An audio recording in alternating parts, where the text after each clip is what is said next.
Erizoba Minisita w'enshonga z'omunda omu ihanga David Muhoozi yarebeka mu kakiiko k'ishengyera k'ebyo kwerinda karikukorwa Honorable Rosemary Nyakikongoro okugamba aha nshonga y'ekiita abantu ekiriyo nikigenda omu maisho omu kyanga kya Masaka.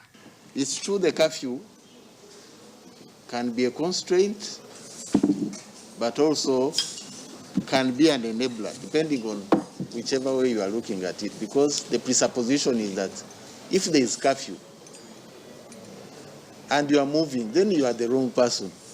Minisita yayongera yagamba habuzibu obubiine nka polisi ngo nibakye barikubaasa kukuuma abantu boona kandi ngo mu Uganda obwa hati omupoliisi omwe naakuuma abantu 8 ekirikuheereza abazigu omugisha kutahirira abantu ngo kwonka bariyo nibabikoraho. We have agreed in our meeting that we give a waiver to the affected area but still control the people that we allow to do this community policing, because if you allow everyone, then even the bad people will be moving around.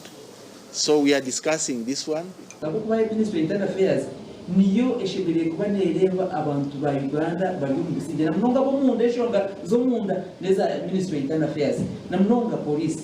So wasa kashanga ngo emyaka ejiyo n'abantu ba Masaka batwireni bafa nico kwa abantu eburuza n'enche cyo abo Masaka yaba Masaka kuryo ngumibiri kumena mukaga usengumibira abantu bitwa ijambi.